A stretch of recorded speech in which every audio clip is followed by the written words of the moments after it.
Bonjour et bienvenue. Alors, aujourd'hui, on va s'attaquer à un mot qui fait souvent un peu grincer des dents, la bureaucratie. Ah oui, on imagine tout de suite la paperasse, les formulaires sans fin, bref, les lourdeurs administratives.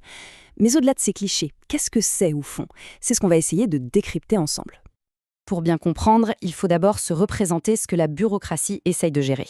Dans notre source, l'État moderne est décrit comme ça, comme une énorme machine aux bras tentaculaires. L'image est forte, hein. C'est une entité qui est devenue immense, super complexe et qui touche à absolument tout dans notre société. Bon, le problème est posé. Face à cette machine qui n'arrête pas de grandir et de se compliquer, il faut bien trouver un système pour la faire tourner.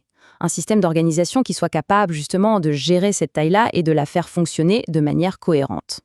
La question est donc assez vertigineuse. Comment on fait pour que cette machine gigantesque ne finisse pas par s'effondrer sur elle-même?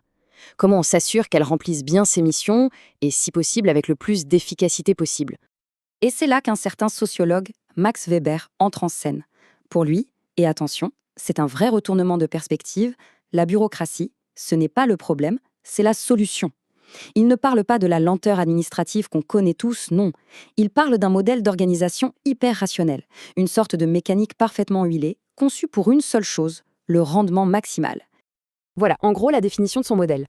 Pour Weber, la bureaucratie, c'est tout simplement la manière la plus logique, la plus efficace d'organiser une grande structure. Une idée qu'il pensait tellement puissante qu'elle devrait s'appliquer absolument partout, peu importe le contexte politique ou économique. C'est universel.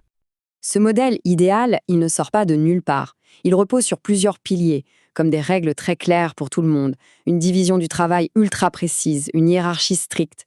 Tout ça dans le but de créer un corps de fonctionnaires qui soit à la fois compétent, pro et obéissant. Dans notre analyse, on va se concentrer sur deux de ces piliers qui sont vraiment centraux, la professionnalisation et la hiérarchie. Allez, on plonge dans le premier grand principe qui est au cœur de ce modèle, la professionnalisation.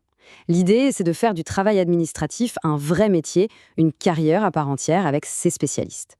Cette citation du professeur Chevalier l'explique très bien.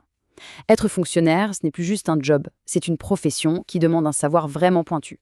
Et ce qui est intéressant, c'est que ça finit par créer une très très forte solidarité corporative entre les agents. Ils forment un groupe. Alors, premier sous-principe de ça, la permanence. La carrière d'un fonctionnaire se doit d'être stable. Pourquoi? Pour qu'elle soit à l'abri des changements politiques, des élections et pour garantir la continuité de l'action de l'État. C'est logique. Ensuite, la compétence. Ça, c'est vraiment la pierre angulaire de tout le système. On recrute et on promeut les gens sur la base de leur qualification, de leur expertise. C'est devenu indispensable pour gérer des affaires publiques de plus en plus techniques, de plus en plus complexes. Et enfin, il y a l'esprit de corps. C'est un facteur psychologique super puissant. Les fonctionnaires développent ce sentiment d'appartenir à un groupe à part, avec ses propres codes, ses propres valeurs. Cet esprit de corps, ça assure la cohésion et ça pousse l'individu à faire passer les objectifs de l'organisation avant les siens. Mais il y a un mais, évidemment. Cet idéal d'une administration toute belle, toute professionnelle, complètement apolitique, eh bien, elle se fracasse un peu contre le mur de la réalité. Et la politique, bien sûr, n'est jamais bien loin. Voilà qui illustre parfaitement ce conflit. D'un côté, on a le merit system, le système au mérite, qui est l'idéal de Weber. De l'autre, on a le spoils system, qu'on pourrait traduire par le système des dépouilles. Et là, le nom est assez parlant. Les postes sont distribués comme un butin en récompense de la loyauté politique. La tension entre ces deux logiques est permanente. Et ces brèches politiques, elles sont partout. Ça peut être du népotisme, du clientélisme. Certains services, comme la police ou certaines administrations locales, restent très politisés. Et surtout, c'est flagrant pour les plus hauts postes, ambassadeurs, directeurs, qui sont souvent vus comme des nominations purement politiques et qui échappent donc complètement à l'idéal de la compétence pure de Weber. Bien, passons maintenant au deuxième pilier fondamental du modèle bureaucratique, la hiérarchie. C'est la colonne vertébrale, la structure de commandement et de contrôle qui donne sa forme à toute l'organisation. La structure, c'est une pyramide. C'est assez simple. Le pouvoir de décision coule du haut vers le bas. Et à l'inverse, l'information et les demandes, elles, remontent du bas vers le haut. Ce système à double sens garantit une unité de commandement et une action administrative uniforme partout. Au cœur de cette pyramide, on trouve l'autorité hiérarchique. Et le point vraiment crucial ici, souligné par Weber, c'est que cette autorité est impersonnelle.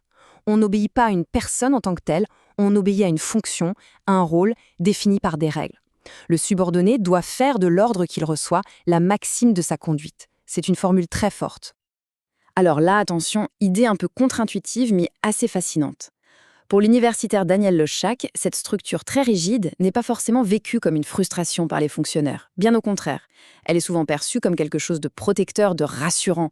Ça donne un cadre clair, ça prend en charge l'agent, ça lui permet de se couvrir. Bref, ce serait une source de bien-être. Alors, après avoir exploré ces deux piliers, la professionnalisation et la hiérarchie, revenons à la tension centrale qui traverse la bureaucratie aujourd'hui. Le point essentiel à retenir, c'est vraiment ce choc permanent. D'un côté, on a l'idéal, le modèle d'une machine administrative parfaitement rationnelle, efficace, presque parfaite. Et de l'autre, on a la réalité du terrain, un monde fait de pression politique, de jeux de pouvoir, qui viennent constamment mettre des grains de sable dans cette belle mécanique.